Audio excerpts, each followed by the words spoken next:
Sir, it was a very tough job to get done, and after Chandrayaan 2, you took over as mission director of Chandrayaan 3, and the journey was a 4-year journey. So when you look back now, after the whole thing has been completed and the mission duration is over, how do you look back to that journey, and what do you take away from this 4-year long, 40-day long journey? It's really amazing, and I am very happy, and our team is really happy. And it's quite challenging because after the setback from Chandrayaan 2, we have to thoroughly understand what went wrong and how to do a corrective action. That was our first task, and then further to that, reconfiguring the spacecraft and building the robustness and handling failures, whatever the failure we can foresee, how to build that type of capability in the hardware as well as software, and conducting the test in Earth, simulating the moon's environment. Whatever the test we conducted during Chandrayaan 2, some of the improvements is really called for. So we have conceptualized what are the tests we have to do and we conducted a series of tests. One such test is integrated cold test, where we flew all the sensors and the navigation system in the helicopter over Chitradurga area, where we created artificial craters and boulders, and we have done a series of tests in evaluating the sensors, evaluating of all the sensors of absolute sensor, hazard detection and avoidance sensors, inertial sensors.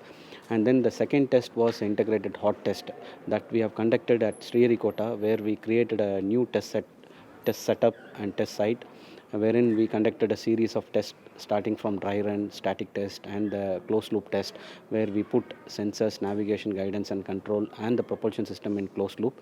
And the third test was the lander leg performance assessment test, where we conducted a series of tests again in simulating different touchdown conditions like horizontal velocity, vertical velocity, combination of slopey surface and then the flat surface, hard surface, soft surface. Like that we conceptualized and conducted. And the last part is the multiple mission parts we built in the actual power descent phase. So whatever the failures are anticipated, it should take a real-time decision, and it should still land safely and softly onto the lunar surface. That was our goal. It was quite challenging, and the entire team has contributed. I'm representing the entire team, and the entire credit should go to the entire Chandrayaan 3 team. Talking about the team, we know that even though you are the faces of this team, there's a big team in the background who we may or may not see in the future. So how big was this team, and how was this team building reality? There are a lot of people talking a lot of languages, people coming across centers. How did you manage to keep these people together and move forward towards a particular goal, that is soft landing? Yes. So when you talk about the technical challenges, equally the challenges in handling such a big team, as you rightly said, the team is not stationed at one city or one center. They are spread across different cities actually, starting from Bangalore to Ahmedabad to Trivandrum to Hyderabad, and like Sriharikota where the launch happened. Like this, the team is spread across various centers and of various languages, as you rightly said. So this team management is a very important task when we are handling such a mammoth project. The scale of the project is very high. The number of modules we have built all have to integratedly work together. When I said team is spread across all centers, each one have their own responsibilities and hardware deliverables and software deliverables. Each one will be independently developing these modules, but all have to come together, and all those systems have to get delivered and integrated, and it has to work in perfect sync. So for this, good amount of planning is required, and from the beginning we should be very clear on what we are doing. Very good interface management is required, very good documentation is required, good amount of interface meetings. That is the initial phase of the project actually, where we build everything on paper first, then only the actual hardware start building. But that first phase is very important. That's how all the teams who are going to independently develop the systems will clearly know what they are going to do. For that, project as a center pivotal point will be playing a major role, and we'll be ensuring all the teams are in perfect sync. So team management is very important. Talking about bringing the team together, you had help from veterans and people from Chandrayaan 1, Chandrayaan 2 teams coming in and contributing to the mission. How was that interaction with the veterans and fine-tuning things towards the end? figuring out what exactly went wrong with Chandrayaan 2 and getting those lessons implemented in Chandrayaan 3? How big was that challenge? Yeah, as I told, after the setback in Chandrayaan 2, there was a failure analysis committee was constituted by Chairman ISRO. That committee has thoroughly reviewed the onboard telemetry parameters, and we reconstructed the failure, and we pinpointed where is the problem. In fact, that itself took some 1 or 2 months, and further to that, we have also tested various things, and we had a handle on that problem, how to correct it. So those were all addressed in the initial stage of the project itself. Then only the new project was formed. And Chandrayaan 2 experience is greatly used. If you see the Chandrayaan 3, the most of the heritage is utilized from Chandrayaan 2. In addition to that, wherever the robustness we can improve, that was only addressed in terms of hardware and software. Every system has been augmented in Chandrayaan 3 lander. The main focus was for a lander, not for an orbiter, because orbiter is even now working. Even though the mission life of Chandrayaan 2 orbiter was 1 year, you may be aware that it is still functioning. It's more than 4 years over now, and we are expecting another 3 years it will work. In fact, that orbiter high resolution camera is being used for, we have used for thoroughly characterizing the landing site. So the Chandrayaan 2 experience is fully utilized, and the team is almost the same. There were a lot of technical challenges that you had to face when you are simulating moon environments on Earth. Gravity is different. There is no wind there. You can't use normal systems that you use here on the moon. So how did you tackle those challenges, and what methods did you have to implement to tackle lunar gravity as it is? So, for example, IHT, the integrated hot test, we could not contain the mass, 1/6 of mass of the entire lander. It is difficult. Even if you put the systems of propulsion system and the sensors, navigation, guidance and control, to carry that you need a structure. To communicate, you need an RF systems. So minimal systems are required. That itself is exceeding the 1/6 of mass. So what we have done is we used a novel method to offset that mass, even though the thrust is not adequate, because again the engines are sea level engines. So unfortunately the mass we are not able to reduce, and the thrust is also we are not getting 800 Newton. Because of the sea level in nature, we have got maximum of 540 Newton thrust. So to address that issue, we have put a counterbalance mass, so that you are giving an upward force. So by which we have conducted the test. That itself was a challenge. In fact, the conducting this test itself was a challenge. Compared to Chandrayaan 2, we have mounted almost all the sensors. Earlier we had only inertial sensor in Chandrayaan 2 time. So this time we have mounted all the absolute sensors, like altimeters, both RF based altimeter, laser based altimeter. Then we had hazard detection and avoidance sensor, and the processing electronics for that. And we had velocity sensors. One is camera based sensor, other one is laser Doppler based velocity meter.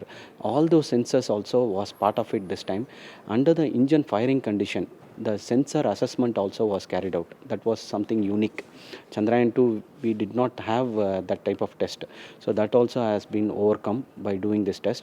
That is one test. By having a counterbalance mechanism, we overcome that mass.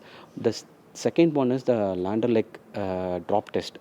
Lander leg drop test, we have gone ahead with the truss kind of a structure, where we contain the mass to 1/6, and the CG, longitudinal CG also simulated, because this is very important to conduct the stability of the test. We have two tests. One is to demonstrate the stability of the platform. Other one is to demonstrate strength of the platform. Strength of the platform, we can lower the height, because we have to simulate the impact energy. The impact energy simulating, by varying the height, you can achieve it. But if you have more mass, the height will come down, but you can still simulate the same impact energy.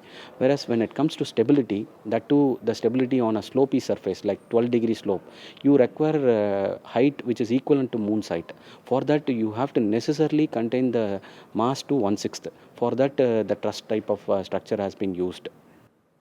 Okay, so that was some interesting info. So when we talk about landing, there is always this public perception. The public is always waiting for images, and getting those images back here is not easy, as we have 5G speeds here. We don't have it on the moon. How did that work out? how is that system working for getting images from the moon and back? How difficult is that system, and what's the speed at which the images are received here? Actually, that is one important improvement we have done compared to Chandrayaan 2, apart from all other technical improvements. See, this time there is we have two streams of data what we receive from the lander. One is in S band, another one is X band. So there is in this through this X band high data rate, with this time we have ensured such that we are receiving the lander images. You would have seen during the power descent phase, we were almost at a continuously at a frequency of say 4 seconds we were receiving the image, lander image. So this itself was a very good indication of how the lander craft is functioning, and in real time we were seeing the lunar surface images. So this time we made that particular improvement and ensured that the steering mechanism for that antenna is such that we are able to get the lander images throughout the power descent phase. As the lander is coming down, this antenna also was steered such that you're able to get a contact to the ground station and send the image down to earth. So that way we could able to get. And also apart from this, even the data rates wise, data rate, when I say the telemetry data, the spacecraft health data, also the data rate, that is the sampling rate, more number of samples we are able to get to earth now. So that also we have made an increase. This way even the data what we are getting is improved compared to Chandrayaan 2. So that's about the photographs coming in. The scientific data is very important, and that's something that the whole community is looking forward to. So we have a very small time frame to operate. It's 14 days, but we don't actually get 14 days, do we? How many days do we actually get for operations on the moon? See, we actually got 10 days. The first 2 days and the last 2 days we should not account, because the sun is rising at 0 degree elevation, and it will come maximum 22 degree, and again it will settle to 0 degree. The sun will have an azimuth rotation of 0 to 180 degree, that it starts from east and it goes towards north and then finally settles at west.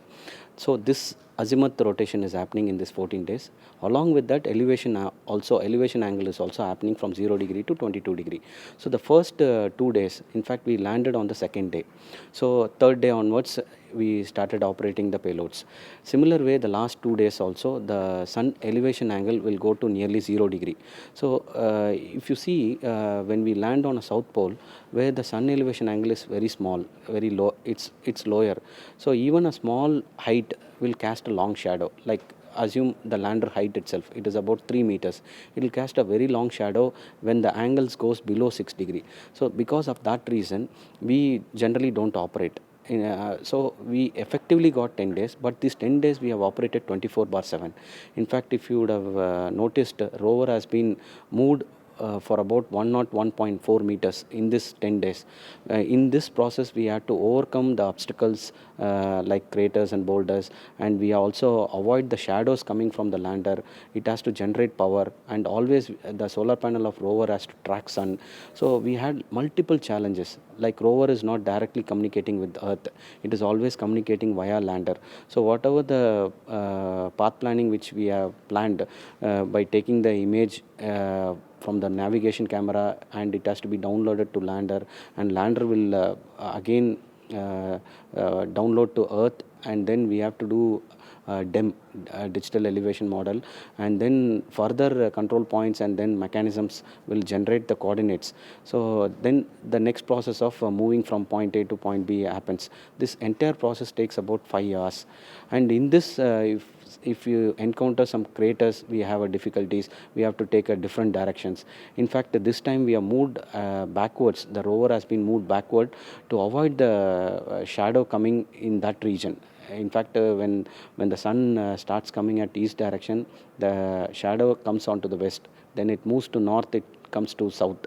Similar way, when it comes to west, it casts shadow on the east. So almost the shadow is going to come on the east and south direction. So we avoided that direction.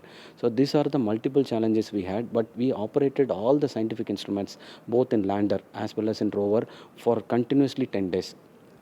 So the rover did its job, all scientific instruments were used, but one surprise that came before the lander was put to sleep, we received the news of a hop test that happened on the moon.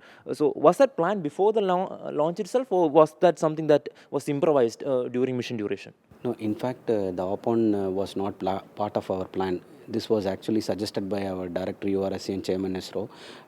This should act like a precursor for the sample return mission, and this is something a new thing which they have pushed our team to our limits to conduct this test. In fact, we worked for almost 24 hours continuously to conduct this test, and this test has really it's like a huge success. We did not have much confidence, like it was not our, as I told, it was not our plan. We have to fire the engine in an open loop way, and it has to take some it has to hop, it has to have some upward direction, and it has to land onto small lateral motion. So this is something very phenomenal, because all the legs are not equally placed onto the ground. Some legs are inside the regolith, and the terrain resistance is involved at the time of liftoff. So many challenges we had, but all those things, the credit should go to Director URSC and Chairman ISRO, because they told we are behind. You conduct this test, and successfully we conducted. Also, it's a huge success, I would say. That was a very pleasant surprise from Team Chandrayaan 3. Taking off from the moon is different from doing it on Earth, and also your mass calculations, everything has changed from the time of landing. So, how did you actually manage to find the courage to do that? So, there is a chance that after the hope test, the lander may topple or something like that. So, how did you manage the mass changes, and how did you get that thing into action? No, as he was telling, this was not a planned event, because when we landed, for the scientific instruments to function, we have done a lot of deployments. First of all, for the rover to roll out, the ramp was deployed. So ramp was in a deployed condition, as you would have seen. The payloads, Ramba payload was deployed. Our Chastity probe was deployed. ILSA was on to the ground. So these are all for a post-landing operations. It was in such a situation. Now we are thinking something totally different. It was an out-of-the-box idea.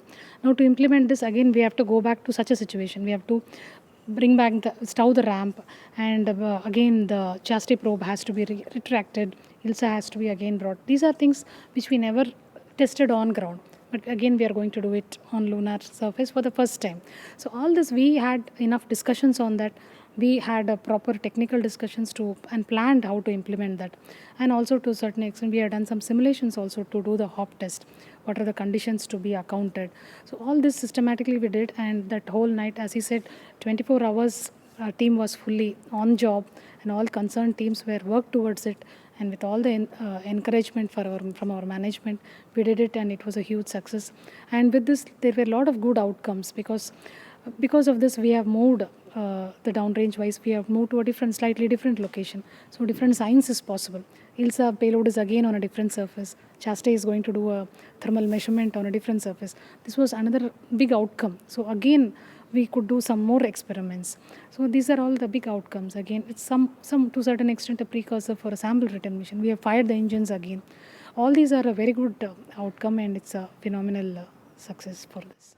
Anyway, we are hoping for more surprises from the Chandrayaan team anyway. But one thing to note is that it's nighttime in the moon now, and sunrise is coming by September 22nd or something. So, how hopeful is Chandrayaan 3 team of the lander wake up again? We know that it's not planned, and we don't have the sufficient nuclear technology available with us, but still, we can hope. So, how hopeful is the Chandrayaan 3 team of lander waking up again? See, you have already told the mission life is only one lunar day, but in the power system of lander and rover, we have built a sleep and wake up logic. So now we have slept naturally. Now all the systems are in off condition. Once the temperature rises and certain amount of power generation happens, the wake up will automatically happen from the power system, and the power system will come on both in lander and rover. That has been thoroughly tested, but power system alone coming on is not going to be useful. So the related systems like RF system, baseband system, those systems also have to come on. Once that comes on, then we can establish communication with ground. For that, rover, the entire rover of the QM qualification model has been subjected to a very low temperature of around minus 145 degrees centigrade, and we have thoroughly tested.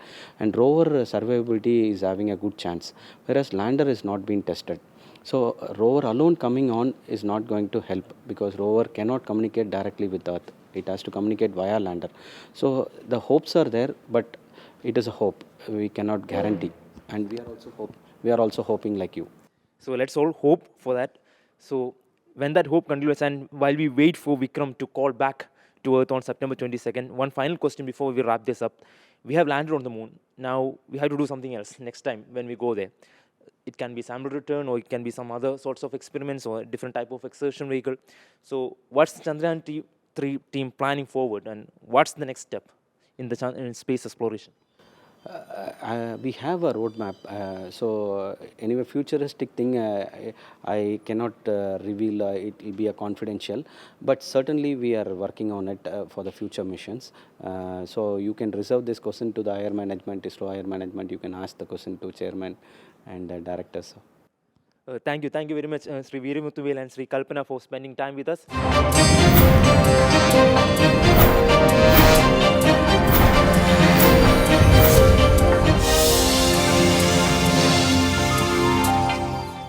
If you like this video, please like, share and subscribe to our channel.